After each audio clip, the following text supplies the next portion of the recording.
Today I've got three major topics to talk about. I will talk about the Fed meeting this week and their announcement regarding interest rates and the repercussions of that. Secondly, Felix Zulauf and his incredible insights about what's coming over the next few years. And thirdly, I want to do a segment on Bitcoin and what's going on with Bitcoin, or has been the past several weeks. Hi, my name is Ben Reppond. Welcome to my YouTube broadcast. Today is December 12th, 2023. I'm going to begin with the Federal Reserve meeting this week. The meeting will be held on Tuesday and Wednesday, 12th and 13th. And people are listening to Chairman Powell's comments, the nuances, what's between the words, reading a lot into it, but it's a big deal because we're kind of at an inflection point. Rates have gone up a lot, and now there is expected to be a pause period where they're not going to go up or down, and then the expectation is they're going to go down sometime next year. So the movement of all this, the direction and the future direction is very important to the markets. And the market, as it usually does, has gotten ahead of itself. So we'll get to that later. But I saw this picture. It was actually an article written on Seeking Alpha. I get I guess an email or blog post or something each day from Seeking Alpha, and this was on that blast email. It said rate cuts loom, and so that's the second part of what's going on here. There is expected to be this pause, as I said, and then rate cuts. And so the article really talked about what I just said, which was that when is that going to happen? Some people thought it was going to be March. Now it's being pushed out to May.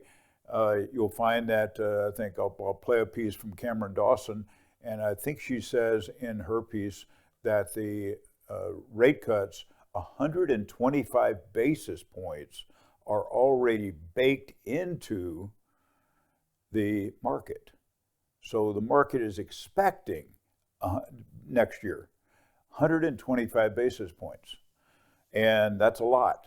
And so if the Fed slows down and does not reduce rates that much and pauses them a little more, believe it or not, that probably won't be good for the markets, because the market is baking in too much, probably. So I'm going to begin with a piece from Roger Ferguson. He's the former vice chair of the Fed, and he goes through, he makes 3 points about the meeting, and I agree. I'm not going to restate them for you, let him state them, but he makes 3 points that I completely agree with regarding the rationale of the Fed and the implications of that to the market. So take a listen to Roger Ferguson. Joining us now to talk about this week's Fed meeting, former Fed Vice Chairman and CNBC contributor Roger Ferguson. Roger, good morning. Good to see you.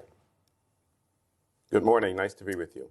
So, we mentioned, of course, no change is anticipated in terms of rates this week, though there seems to be maybe a call for a somewhat nuanced message from Chair Powell. You have to acknowledge lots of progress on inflation. Inflation's even lower than the Fed anticipated it might be at this point, and yet it's not at the target, so you leave the options open. What do you think is going to be the prevailing theme of Powell's remarks?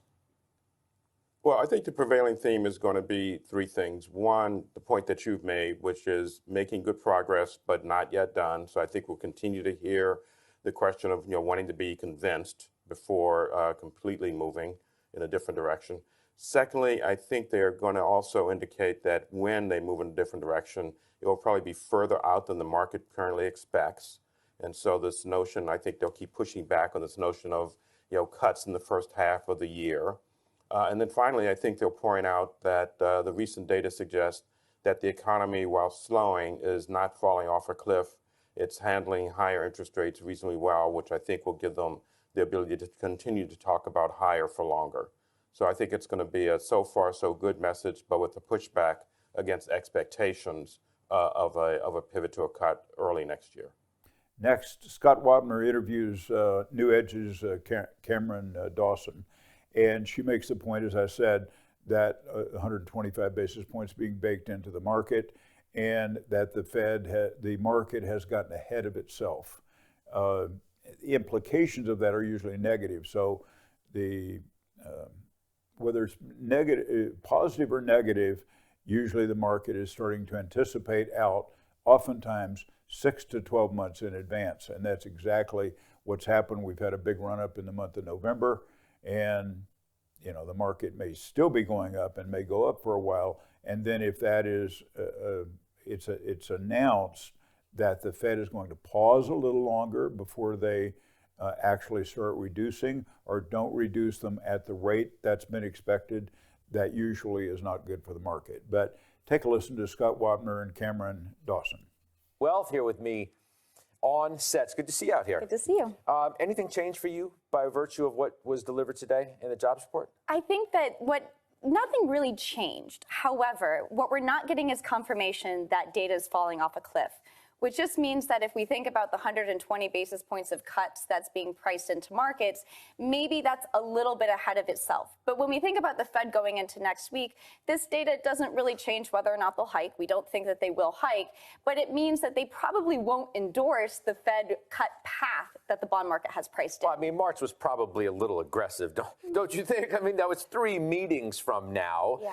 But even if that is aggressive, the implication is that the Fed is going to cut in 2024, that the hikes are done, and the report today just underscores for many that a soft landing is in play. Yeah, we're living in this super Goldilocks world where we're continuously threading this needle where we can have it all, where we can see the deceleration in wage growth. They were a little bit hotter today, but deceleration in wage growth and inflation data, and yet it's not coming with the pain.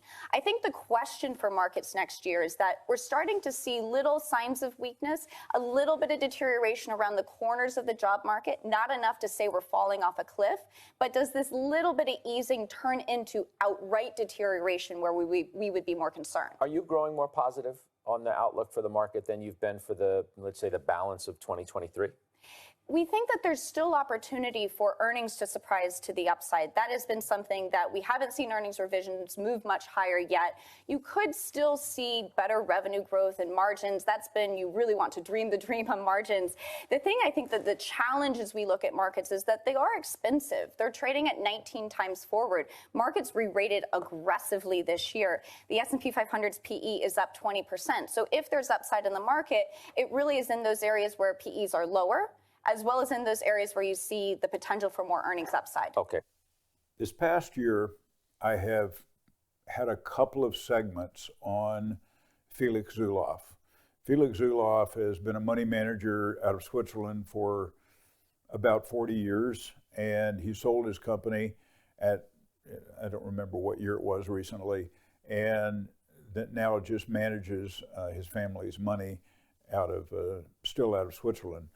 He is highly, highly regarded as an insightful person on the market and the economy. So there are very few people like this. He somehow has the ability, has the insight to see down the road a piece with sometimes some fairly specific dates, 2 years from now, 5 years from now, et cetera. And he has a track record over decades of usually calling the market and the economy correctly, way more correctly than others. So when you start in the world of making predictions, that's a hard business. I try to stay out of it. But in the financial world, Felix Zulauf is highly regarded as a person who doesn't really have something to sell.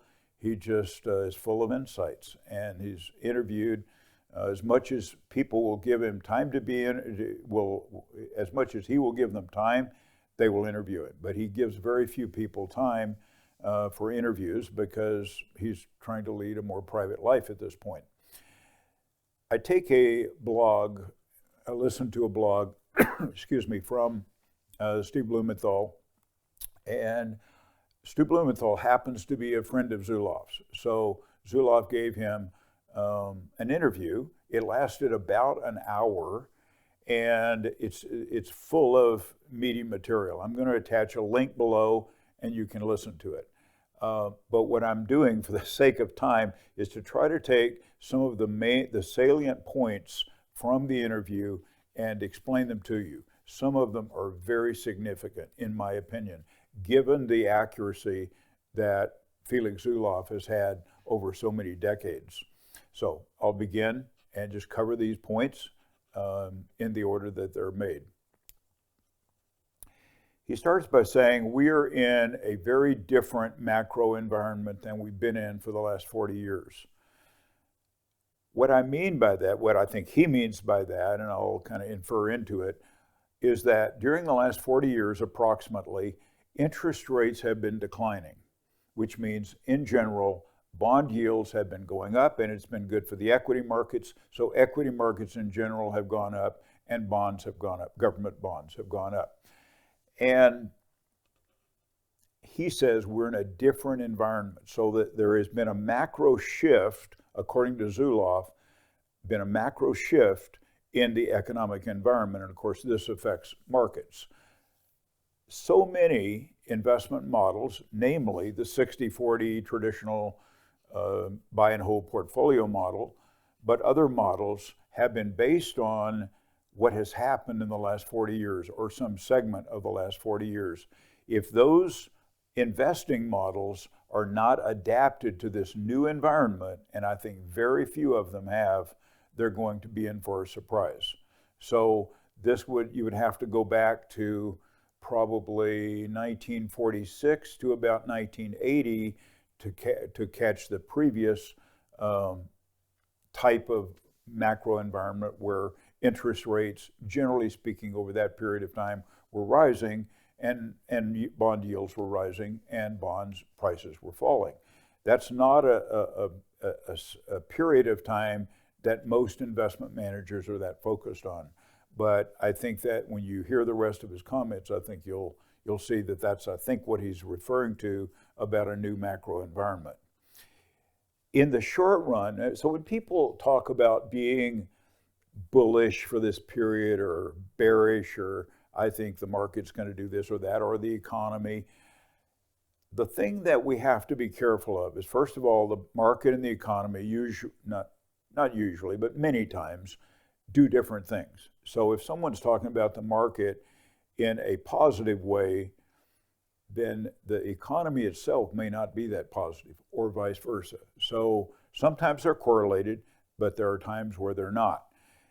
The other thing we have to be careful of is the time period that people are speaking of. So they may have a negative tone, but are they speaking for the next few months or a few years from now? Or is it a macro comment or a micro comment? And so I'm going to give you 3 periods of time that he addresses. One is the short run, which he says over the next few months, probably into the first quarter of 2024, that equities are likely to rise. So this is a period like November where equities in general, he believes, are going to be rising. So let's say 3 to 4 months. Then he says we are going to have a recession in the second half of 2024. Now, when you start giving predictions like this, he could be off a little bit. And he says maybe a few months before that, which tells me maybe second quarter 2024. I don't know. So again, if he misses this by a quarter or so, or he could even be wrong. He's not perfect. So, but it is Felix Zulauf who has a track record, in my opinion, as good as anybody out there. And he he said there's talk of a soft landing, meaning the economy is not going to crash because of rising interest rates, but it will kind of just have a soft landing, not be disastrous. And he said, he says, be careful of that, because there has only, in a period of rising interest rates like we've had, we've never had anything like we just experienced, and every time that we've had them, it has been a hard landing, except for one time, which was in 1994, in the past 50 years. So he reminds the listeners of a great axiom or saying, which is when everybody is in agreement, something else is going to happen. So in other words, I'll say everybody's in agreement. Let's just say it's the financial media is in agreement. Everybody's talking bullish, talking heads are talking bullish. Be careful. That it's almost an omen for things going the other way, and vice versa. When people are talking negative, be careful. That might be an omen for things going up. And he's seen it over many decades. And in my own observation, that is also true. Now he gets to some critical points. I want to make a couple of points here that are very, very significant to me. And I have not heard anyone say this, but because he's saying it, I do apply credibility to it. Now I'm going to say on time frames, he could be off a little bit. So he says that for the next decade, or excuse me, for the rest of this decade, we are in for a roller coaster ride on equities and bonds. And that what is coming within 5 years, is what he calls a granddaddy bear market. Now, because it's a macro view, as I said, this could be 3 or 4 years from now, it could be 6 or 7 years from now. He says he says within 5 years. So again, he could be wrong. When he says a granddaddy bear market, what he is referring to, he says, is a decline in the equity markets of about 80%. That is unbelievable. So I'll give you a context. When you look at the Great Depression that occurred following the stock market crash, the market crash went from 1929 to 1932, a drop of about 88%. And then from 32 on was the Great Depression. Quite a bit of it occurred in the few years that followed that. And we know about that through our history books, and you can find plenty of pictures on that. It was not a good scenario. We also remember 2008. 2008 was, the Great Recession. And it was not a depression. A recession is 2 consecutive quarters of contraction, and a depression is 10 consecutive quarters. So, but 2008 was devastating to a lot of people. To investors, it typically meant many portfolios were down 50 to 60%. The market was down 56. The S&P was down 56%. So if his comment is correct, that this will be a granddaddy bear market and will decline about 80% within the next 5 years, that places it somewhere between the Great Recession, financial crisis of 2008, down 56%, and the Great Depression, down about 88%. And not just because it's a prediction, but because it's Felix Zulauf who has the track record he has of being right on both bear markets and bull markets, a level, I don't know how much it's from research or it's just his intuition, I don't know. I assume there's quite a bit of research on it, but that is significant. And my question is, and this plays into this narrative that the rest of this decade is going to be a roller coaster ride and be very difficult for equities and bonds. And I would go on to say probably a 60-40 equity bond portfolio. So the question to you is for you to think about, are you prepared for that? Are you prepared? Because during 2008, I'm going to say 95 to 99% of people were not prepared for that. During the Great Depression, I would say it was probably closer to 99%. We're not prepared for that. A few people had intuition and just a feeling to get out of the market just in time. There are some examples of that, but they were very, very few.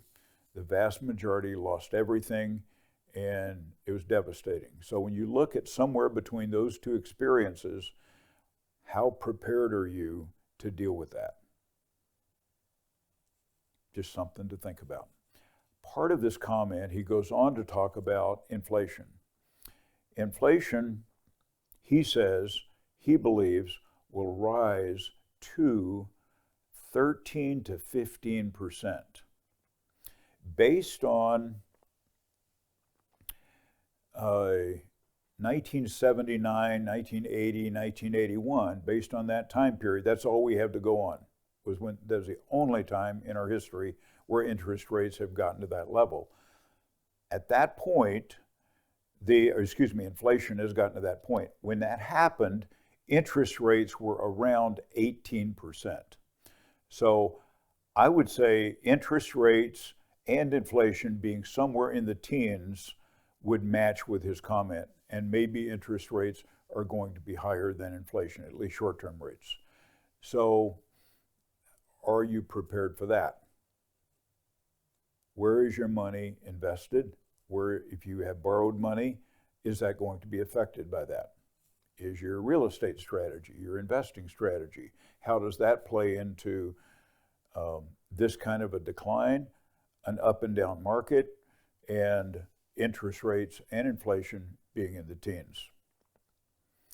He says that the bond vigilantes will force the system to break. That's what he sees as the cause. And that we are in a war.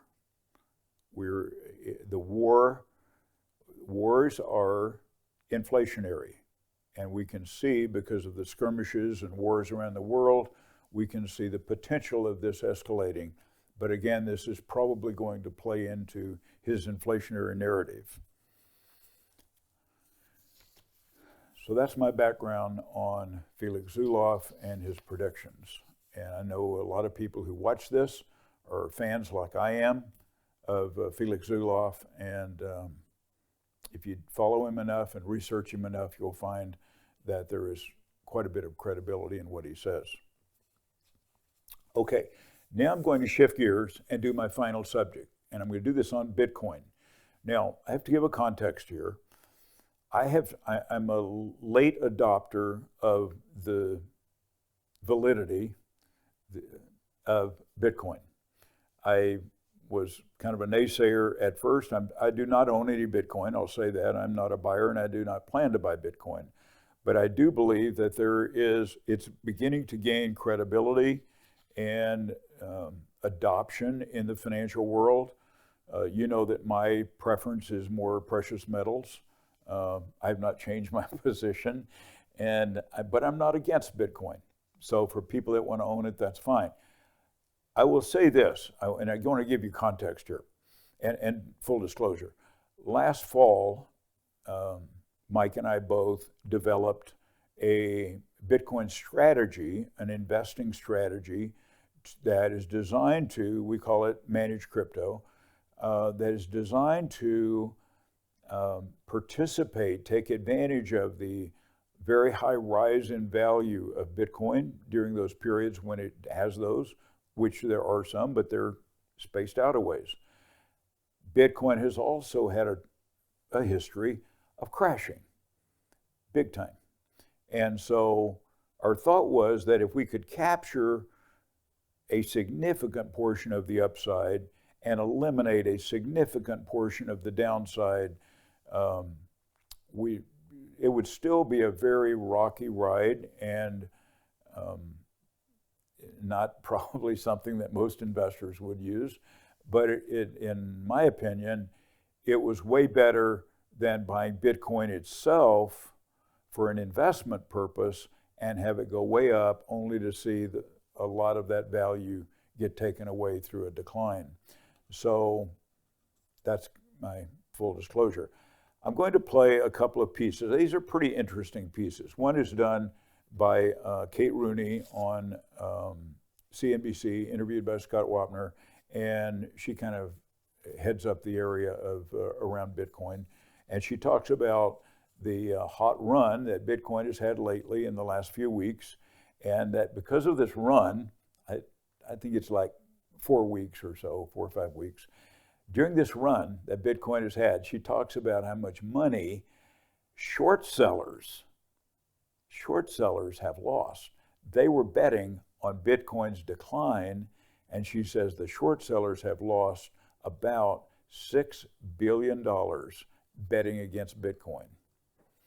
And so, and that it has driven a lot of those people out of the market because it has just seemed to go up and up. Will it have some other kind of correction? I don't know.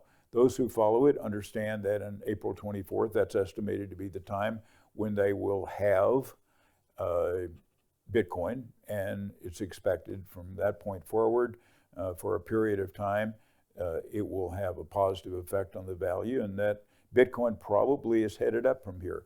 There's also in January, they're coming out with another ETF on Bitcoin. We use the one BITO, which is ProShares, and it tracks the value of Bitcoin, but it's not Bitcoin and it's not denominated in Bitcoin. There's others that are out there, but because major financial institutions are now coming out with or considering coming out with ETFs, then that legitimizes, and she talks about this, legitimizes the presence of Bitcoin in the market. I personally don't think it's going to take over from the dollar. It may be a method of transacting business. People may do business denominated in Bitcoin. That's actually happening now. So is that going to happen to some greater extent? That could easily happen. So I'm not negative on it. I just want to let you know that I do not personally own it, and I don't have plans of owning. But for the purpose of investing using dollars, I thought there's a place for this. So take a listen to this piece done by Kate Rooney on CNBC. Bitcoin's been on fire lately, as you know, soaring past 43,000. That's the highest level since early last year. There it is, 43.2. But that big breakout is burning some crypto short sellers. Our Kate Rooney's following that money for us. Kate? Hey, Scott. So it's been a tough time lately to bet against some of the crypto proxy stocks as Bitcoin has risen. You've got Coinbase and MicroStrategy in particular. Those have been some of the best performing tech names this year. They're both up roughly 300% since January. Data from S3 Partners now showing that short sellers have lost more than $6 billion this year on crypto-related bets. More than half of those losses came from Coinbase shorts. It became more of a popular trade this fall. Short sellers increased exposure in September to what they thought was an overbought sector. According to S3, short sellers are down $2.7 billion just in the past few months on those crypto trades, or in percentage terms, that's off about 148%. Part of this rally likely a short squeeze. You've also got individual traders now chasing some of this momentum. According to Vanda Research, individual traders started rotating out of some of the big tech names into crypto and small caps, which there's a bit of an overlap there. Coinbase and MicroStrategy have benefited from these retail inflows, as well as some of the Bitcoin mining names too. Vanda analysts point to that upcoming January 10th deadline for the SEC's potential approval of a Bitcoin ETF, causing a lot of this excitement, they say, being a very momentum-driven asset class with a clear catalyst on the near-term horizon. They say we wouldn't be surprised if we see retail traders continue to pump flows into the space over the coming weeks, Scott. And the final piece I'm going to play on Bitcoin is done by Brock Pierce, who is the chairman of the Bitcoin Foundation. He's obviously a proponent, but he outlines what he sees as the reasons why Bitcoin declined so much in 2022. The market, the equity market and the bond markets both went down quite a bit in 2022, and Bitcoin declined, and things related to Bitcoin declined about 75%. So that's a lot. It took away a lot of the gains, and I don't know, which investors stayed with it and which ones bailed out. I don't know, but he talks about that and the causes of it, and he also makes a case. He believes that it's headed higher from here, and a couple of times he uses the reference to $150,000. I don't know if that's the case or not, but again, he's steeped in it and probably much more of an expert in it than I am. But again, it was a different perspective than what I played from Kate Rooney. So take a listen to Brock Pierce. This week, Bitcoin hit fresh highs for the year, surpassing $44,000. What do you think is the main driver behind the recent price action? Do you think it's the potential of those applications for spot Bitcoin ETFs getting approved? Do you think that's one of the main drivers? Well, I think there's a few drivers. One, first, what took us to the lows. That was trust, having been broken by Terra Luna, BlockFi, Celsius, FTX. And, when trust erodes, things come down. And so we had to go through that sort of process of correction and then eventually faith restoring as people remember the underlying premise that this technology is real and it works, and that new and better stewards and custodians will rise to fill those places where others have fallen. And then, what are the drivers that, get the markets moving again? Clearly, the ETF is something that everyone's excited about the prospects of the public being able to access it, which is less so much that as it is institutions that, due to their charters, may not be able to buy crypto. Their charters require, custodial sort of services. It may have to be certain public markets, exchange, whatever. And so the ETF should open the market to real institutional buying, which I think is what people are excited about.